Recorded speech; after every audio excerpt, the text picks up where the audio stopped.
Орлыклар сыйфатлы һәм запас белән әзерләнгән. Моны Россия авыл хуҗалыгы үзәгенең Буа районара бүлегендә хуҗалыклардан китерелгән материалны чәчү алды тикшерүе раслый. Район агрофирмаларында һәм фермер хуҗалыкларында быелгы уңыш өчен 19 000 тоннадан күбрәк чәчүлек орлыгы салынган. Лаборатория шартларында орлыкларның ничек тикшерүләре турында безнең киләсе язма.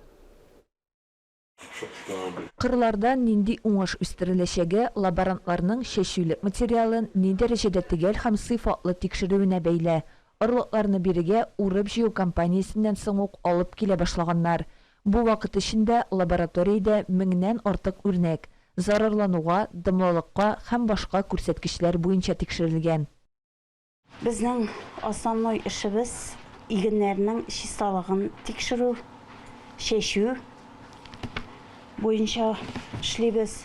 Безнең районда хозяйстволар һәм 100дән артык фермерство, шуларның игеннәрен карыйбыз.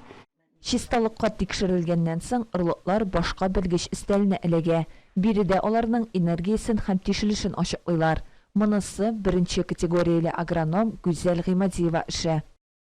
Анда быдай, арпа, сылы, борчак, аларның менә шул ниләрне культураларның, аларның төрле ниләр условия проращивания. Чәчү башланыр алдыннан орлыклар тишелешкә тагын бер тапкыр тикшереләчәк. Моннан тыш белгечләр фитопатологик анализ да ясый, ягъни күгәрек авыруы белән зарарлану дәрәҗәсе ачыклана. Семейным хозяйством заготовлено в нашем районе 4624 тонны. Хуҗалыкларда сату өчен 4624 тонна орлык салынган. Аларның барысы да тикшерелгән. Шулай ук Буа элеваторының орлык заводында 3000 тонна чәчүлек бар. Белгечләр сүзләренә караганда, чәчү материалының 53% элиталы.